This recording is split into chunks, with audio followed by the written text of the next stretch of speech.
Thanks, Mike. Bye-bye. Thank you. The most telling night when the torch was passed in Barcelona. You remember that? I think about it, and every time I see Magic, every time I see Bird. Yeah, I remember the night that we were sitting there and drinking beers and just relaxing.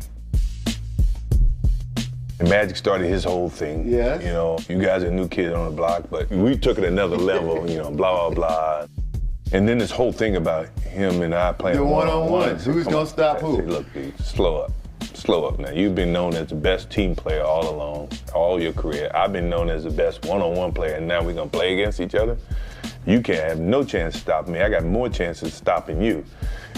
That's how it all started, yeah. You know, and then it got to, you know, team, you know, championships and team of the 80s. I said, well, this is the 90s, you know, and Bird, who's just totally subtle, just back and says, you know, Magic, we had our time. These are the new kids on the block. In essence, we just gotta step back, you know. And I said, if you don't, we're coming in your building, we're gonna come in your building, we're gonna prove the same thing. Either way, you're gonna learn it. Clyde Drexler, who's the best? Michael Jordan or Clyde Drexler? You know, that was kind of a conversation during that time. Well, it was the best two guards at that time. I wanted people to know the difference between me and Clyde. It was always a comparison. Yes. And I didn't want it to be a comparison. I wanted it to be totally different. I wanted people to see that on the highest stage. Two superstars, Drexler and Jordan, have led these two teams to the finals. Jordan again! Did you see that look? Michael indicating he can't believe it. 35 points, first game in the first half, making everything. That game. Everybody does that now. Gotta make a shot now. He's doing that. It's the same thing. They don't understand. The man had 35 points when he was doing this, not 2 shots that went in the basket. So it's like, I've seen so many people try to do the same thing. Now, I don't know what I'm doing. I just made 2 baskets. The man had 35 points. A very special first half here in Chicago. I had nothing else to do but that. I mean, when I said that, look, it's like I'm not in control here. It's like somebody's in my body and I'm making shots all over the place. You know, so what else can you do? Whose game is it? It's Michael Jordan's game. Tell us about your rivalry with the Knicks. What rivalry? That rivalry, man, I'm telling you, boy, that was a real rivalry. This is a big, physical, wide New York team that plays you tough. And back come the Bulls. Pippen, oh, he is ripped by Starks. This has become a war. Anybody that was trying to take something from us, that's a rivalry. Michael Jordan and Xavier McDaniel having words. Every game we play, we try to send a statement. You know, we're trying to make sure they don't gain anything on us. Able to get to the loose ball, but he's bottled up Jordan with the recovery, and Jordan is fouled. As long as Patrick is going to be there, as long as Oakley is going to be there, as long as Starks is going to be there, it's like fighting your big brother or little brother. You know, you got to let them know who you are. This is where you belong. Jordan trying to shake off Starks. Oh, what a move by Jordan! It counts. I don't care where you think you are. This is where you belong. Jordan! And every game was like that, proving ground. You know, trying to gain that extra edge. And, you know, went from coach to another coach, and the mentality never changed. It got higher and higher and higher.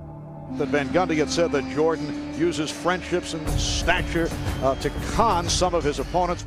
You watch him game in and game out. He saddles up next to guys, he smiles at them, and then goes out there and kicks their ass, and they hug him after the game. Like that was some great thing that he got 45 on them. So I don't understand it. Did you take it personally when Van Gundy called you a con man? Yes. It rubbed me the wrong way then, and if I hear it now, it still rubs me the wrong way because that was never my intent. I was good friends with Oak. I was good friends with Patrick. But I'm not trying to con them to play a different style to play against me.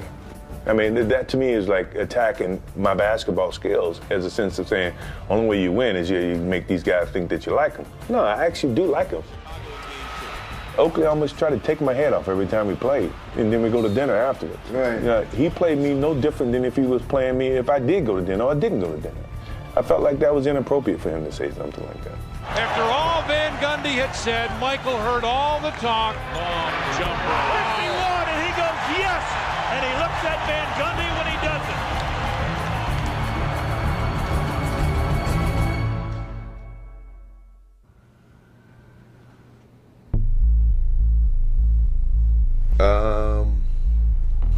I would never say I was cutthroat. I was a competitor. Cutthroat sounds like I'm a villain. I'm not. I'm a competitor to a point where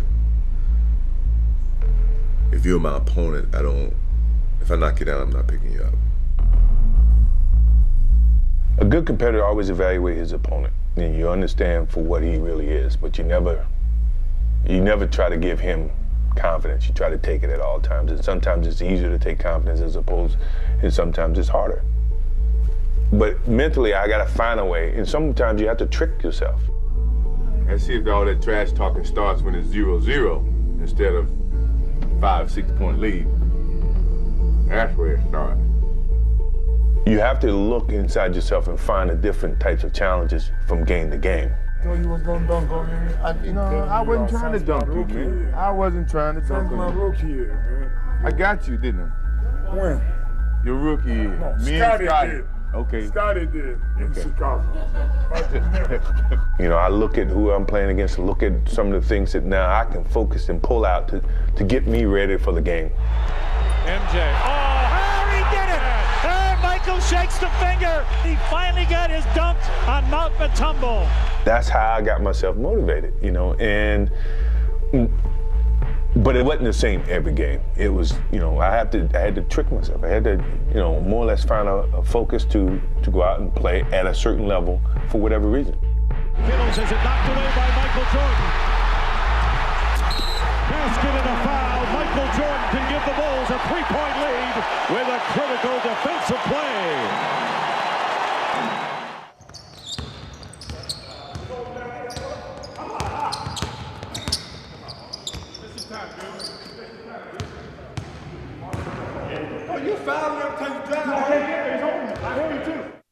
This whole thing about you practicing. I mean, if you talk to any of your teammates, they would say, even if they saw something in the game, it's like, shoot, you should have saw him Thursday. Tony, you know what? I got to spend with you all day. To practice with you was like they had a game instead of a practice. When I got to the pros with Kevin Lockery, you know, when I was drafted number 3, Kevin Lockery used to put me on the starting 5. We used to be killing the second 5. But he wanted to test me out. So let's say we're going to 8, and it could be 5-1 or 5-2 against the second team. And if you lose, you got to run. He would switch me in the middle of the game to the second team. And I'm saying, well, okay, you trying to prove a point. Boom, we'll bounce back and win the game. Those are all training tools for me. And every day in practice was like that to me. It was a competition. So when the game comes, there's nothing that I haven't already practiced. It's a routine. You know, whatever happens in the game now, okay, I've done this before. Jordan for the win. Got it! At the buzzer, he's done it again! Was fear of failure a motivator? I never feared about my skills, you know, because I put in the work. Put him away, MJ.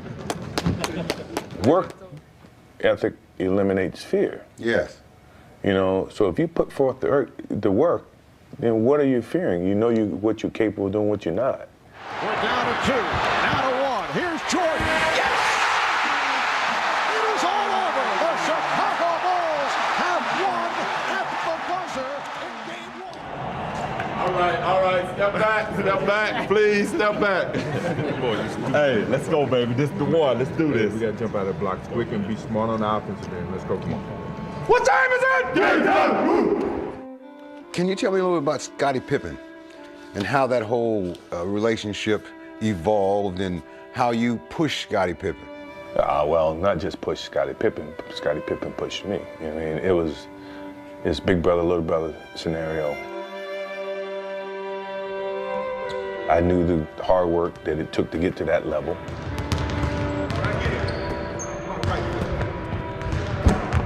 And if we wanted to get from point A to point B to point Z, then I'm gonna have to pull this guy along. We're gonna have to find a way to coexist. We're gonna have to find a way to challenge each other.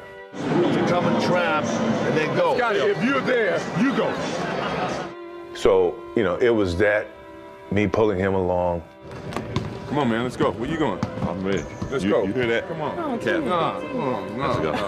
Y'all miss out on this. That's entertainment. 145. To where, okay, if you're gonna play this game, you're gonna have to get it like this.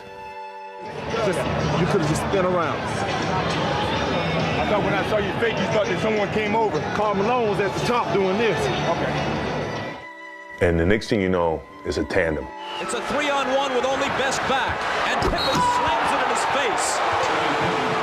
You know, I don't think you're gonna have two players like that ever again that grew and became more successful together.